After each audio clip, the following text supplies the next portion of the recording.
Hello and welcome back to the crime. Welcome back to the crime reel.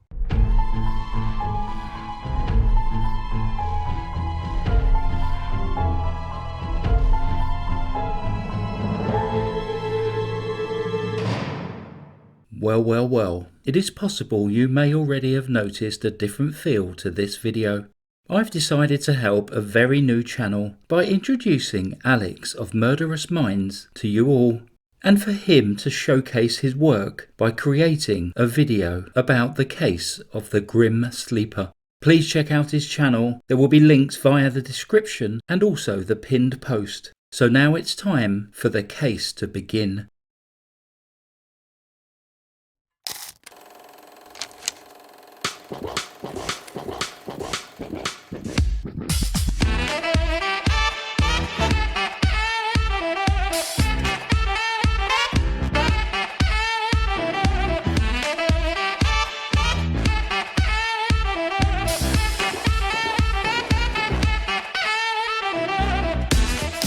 Los Angeles, the second most populous city in the US, home of Hollywood, movie magic, hopes and dreams, and murder.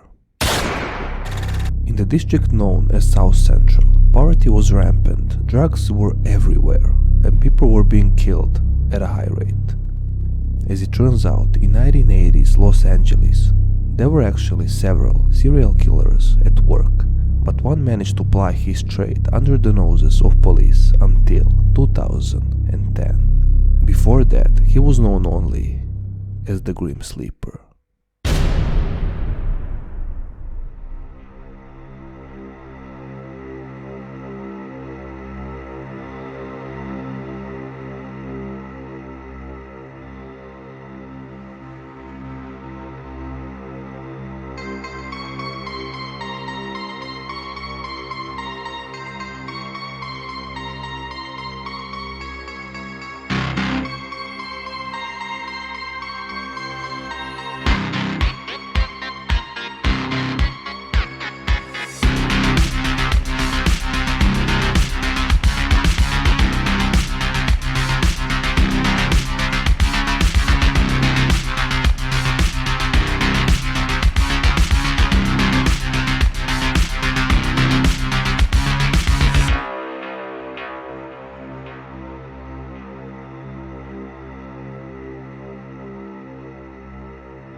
Lonnie David Franklin Jr. was born on August 30th, 1952 in Los Angeles. His father, Lonnie Sr., worked as a longshoreman and his mother, Ruby, was a hairdresser. He also had a younger sister, an older half-brother.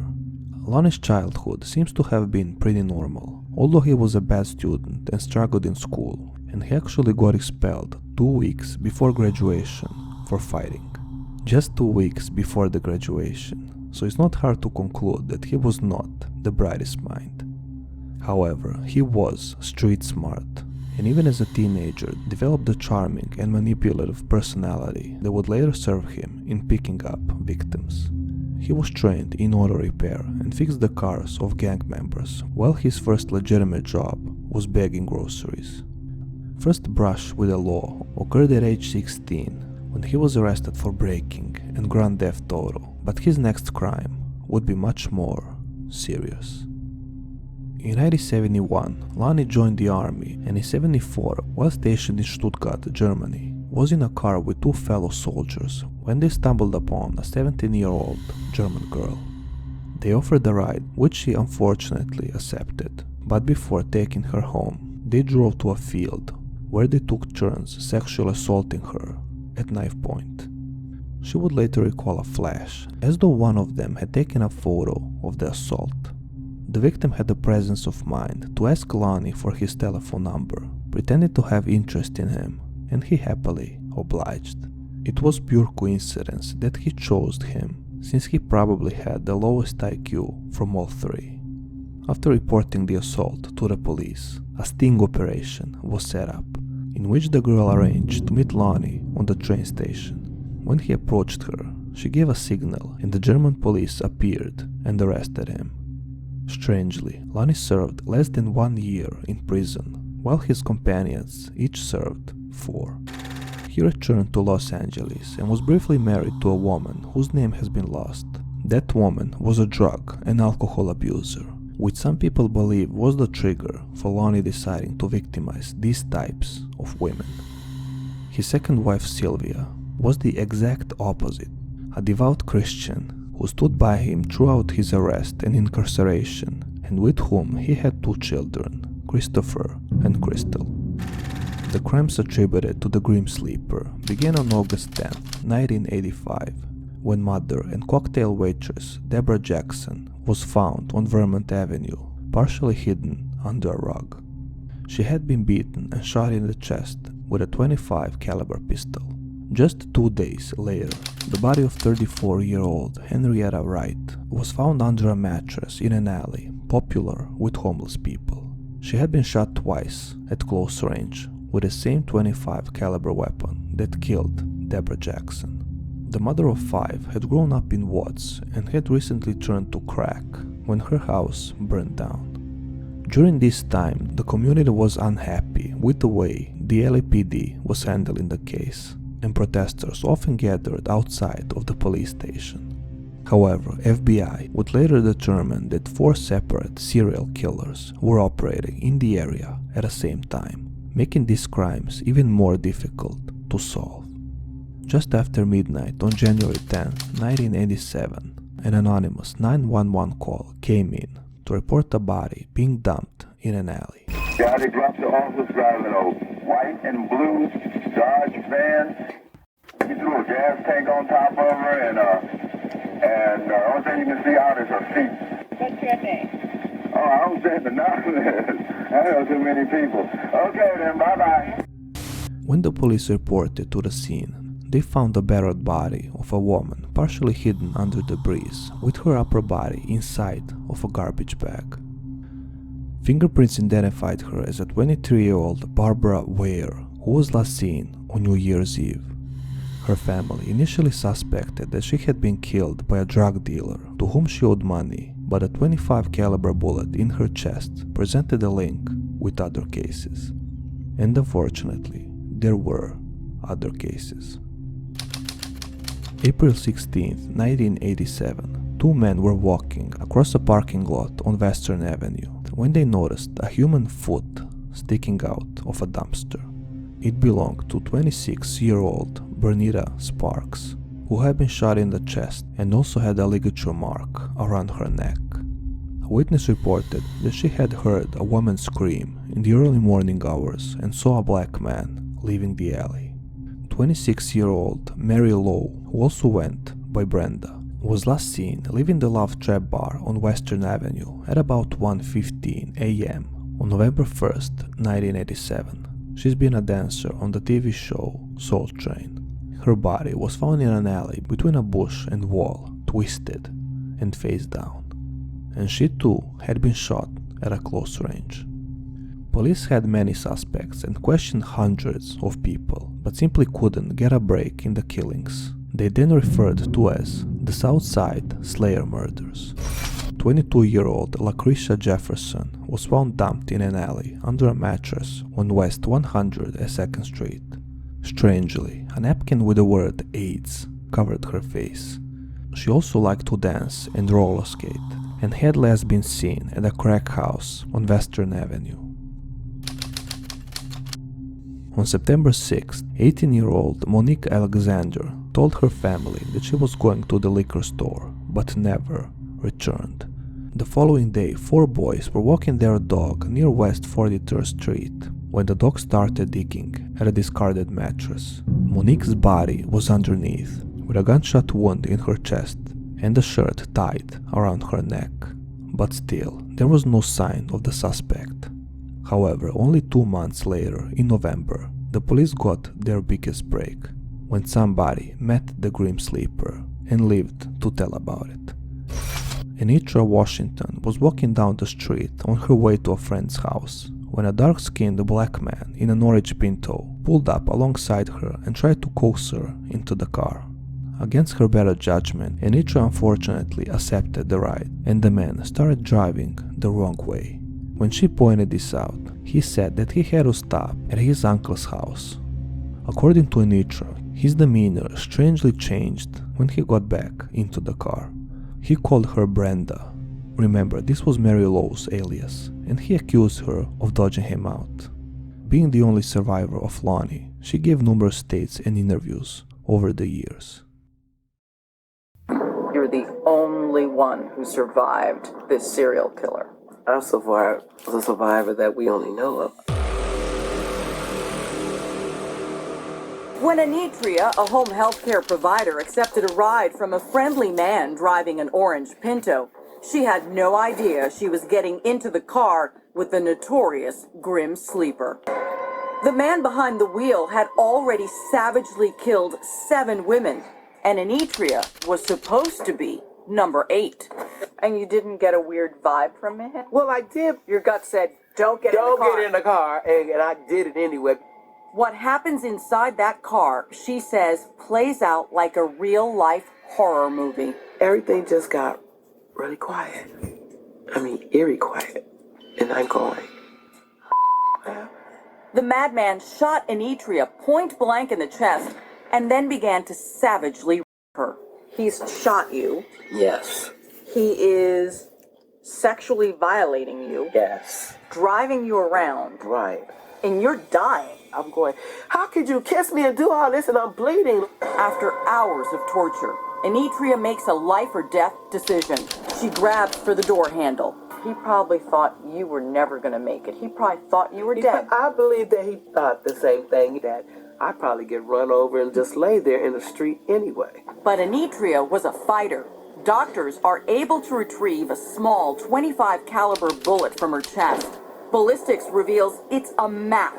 The same gun was used on the Grim Sleeper's 7 other victims.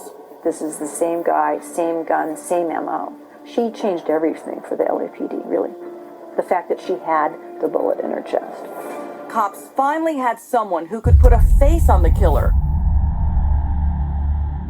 Badly wounded, Henrietta made her way to a friend's house. She was transported to the nearest hospital in a dire condition. When surgeons removed the bullet from her chest, they found that it was a .25 caliber, matching the rest of the sleeper victims. But strangely, the Grim Sleeper was quiet for the next 15 years. Actually, it was this period that prompted the newspaper to give him that particular nickname. Police theorized that he was either frightened by his close call following the survival of Henrietta, or that he continued killing, but perhaps in a different area. In 2001, the LAPD started a cold case unit, and one of their first projects was the sleeper murders. All of the victims had several things in common. They were black women, all were shot at a close range with a .25 caliber weapon, all were dumped near Western Avenue in South Central, and all were missing their underwear. The youngest victim, 15-year-old Princess Bartholomew, was found in March 2002 in Inglewood, dumped in some weeds with a ligature mark around her neck. Born to an abusive family, Princess had endured a horrific life until she was taken into foster care as a toddler. Upon the death of her foster mother, however, Princess ran away and started living on the streets, getting entangled with sex work. In 2004, police got a DNA cross-hit in the system when the DNA collected from a 2003 victim was matched to that of the sleeper victims, and it was a 35-year-old Valerie McCorvey. Her cause of death was strangulation, but DNA from a bite mark on her breast connected her to the other victims. And the last known victim of the Grim Sleeper was 25-year-old Janisha Peters, who was found on the morning of January 1st, 2007 by a homeless man looking for cans on Western Avenue. She had been folded and placed in a zip-tied bag, then thrown into a dumpster. She had been shot in the lower back and possibly asphyxiated. The same year, forensics tied the DNA in the saliva on Janisha's zip ties with that in the saliva on Princess and Valerie's bodies. The following year, a powerful new forensic tool debuted in California that would eventually solve both the Joseph DeAngelo, aka the Golden State Killer, and the Grim Sleeper cases. But again, the case went quiet, that is, until 2010. Detective Dennis Kilcoyne, head of the Grim Sleeper task force, was told that a state DNA lab had found 5 matches to the sleeper's DNA, with the top one being 28-year-old Christopher Franklin, Lonnie's son. Upon learning this, the task force excitedly trailed Franklin while trying to get a sample of his DNA to test. On July 5th, while he and his current girlfriend, yes, he has a wife and a girlfriend, are enjoying a kids' pizza party at the Buena Park Mall, a detective was disguised as a busboy and gathered Lonnie's used dishes. These same items were analyzed by the crime lab, which used the DNA on a napkin and a discarded pizza crust to get a match to that of the sleeper victims. Just 2 days later, 57-year-old Franklin was arrested at his home on West 81st Street. Upon seeing him for the first time, Detective Paul Coulter said, "This is the little shit we have been looking for all this time." And he really wasn't wrong, because that was exactly what Franklin was. Especially when you see the following interrogation by Detectives Kilcoyne and Coulter, and him sitting in the corner like a little bitch. We have been investigating a murder that occurred in 2007. Okay? And it involves a young lady. And I'm going to ask you, show you a photograph of this young lady and see if you recognize her.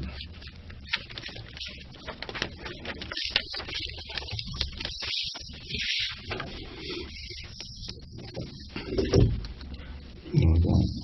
You've never seen that girl before? No, I haven't. Who is that? Is that Peters? Yes. All right. No, I haven't. Okay. Like I said, we've been investigating this since 2007. And you're not down here. We didn't just pick your name out of a hat. I mean, you watch all these little police shows and CSIs and all that stuff with modern technologies and all that. Right. Okay, well, you've been identified to this young lady. Okay, do you understand that? Yes, I do. Okay. Do you have any questions about that? Why would you be identified? I don't know. I don't know. I know a lot of people, but I don't know her. Okay. All right. So do you know how I'm sure you probably heard about DNA. Okay. Well, your DNA was identified in relation to this young lady's death. Okay. 2002. This young lady was found.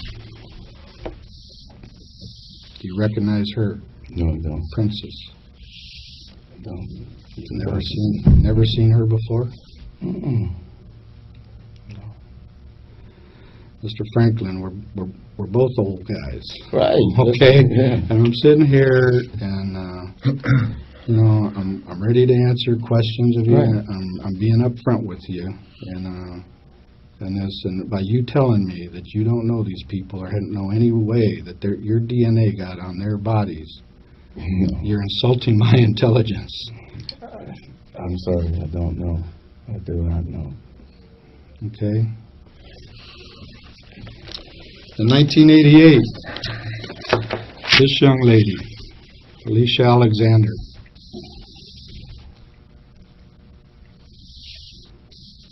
was found. And again, it's all linked to you.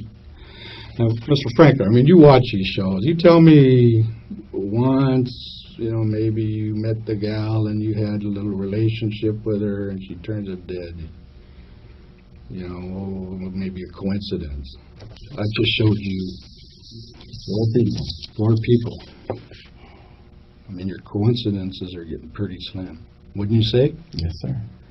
I mean, what do you... I mean, do you have anything to say? I mean, No, I don't. I don't know the people. I'm sorry. I mean, how would your DNA get there? What logical reason? I have no clue. No clue. I mean, I have no clue how my DNA would get there. Okay. This young lady, Lucretia Jefferson. No. I don't know her. Again. Coincidence? My DNA. I have no idea. Let me ask you something. Do you know what DNA is? Yes, the blood, saliva, anything, any body fluids that make contact. Okay, and it's like a fingerprint. Mm-hmm. Yeah, only one person has that DNA. Okay, so you understand it probably better than I do. This young lady here, Mary Lowe was her name. No, I don't know her. She looked like girl lived in Rialto. This young lady, her name is Henrietta Wright. Go ahead, take a close look.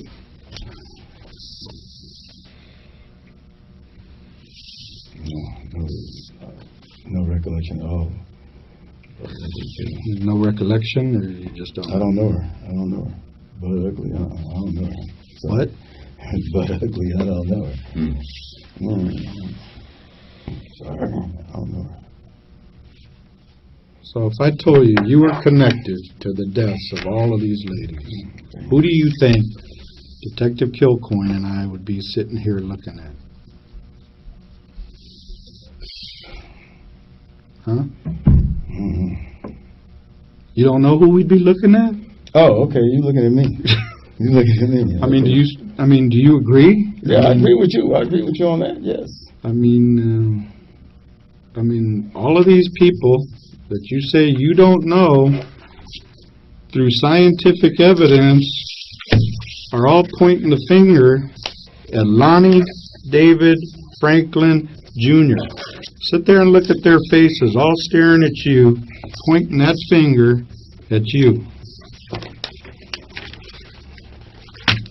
Don't insult my intelligence. Please don't insult. I'm gray-haired. I'm going bald. I'm getting close to the end here. I've done this a lot, okay? Just like you. You've been around. I respect your experience. You're probably the best mechanic there is out there. You're good at what you do. And we've been doing this for a long time, too. You wouldn't be here if we weren't absolutely convinced that you did this to these young ladies. Not only he denied all the accusations by the detectives, but he also had the audacity to actually insult all his victims. That's how arrogant he was. In the meantime, police were searching his residence, a small greenhouse in the epicenter of where the victims were dumped. Among the things they found were women's underwear, several guns, .25 caliber ammunition, $10,000 in cash, homemade movies with Franklin and several different women, and hundreds of Polaroids of females in various states of undress, some of whom looked drugged or even dead. Also found were the IDs and photos of other women who were suspected victims. Due to numerous delays, Franklin's trial wasn't held until 2016. The jury deliberated for 1 day before finding him guilty on 10 counts of murder and 1 of attempted murder. He was also linked to, but not charged with, 5 other victims and was sentenced to death by Judge Kathleen Kennedy. However, he would not live to see his date with the executioner. On March 28, 2020, Lonnie Franklin was found dead in his cell of natural causes. The Grim Sleeper had finally met with the Grim Reaper. I hope you found that case really interesting. Once again, thanks so much to Alex of Murderous Minds for supplying this whole video. Please remember to like, comment and share the video, and to go check out the Murderous Minds channel. Thanks very much for listening to Murderous Minds and The Crime Reel. Stay safe. Goodbye. Psst. A LA Weekly journalist called Christine Pelisek is frequently credited with helping to solve this case. She compiled a database of local victims and eventually pointed out to the police that there was a serial killer in town. Goodbye.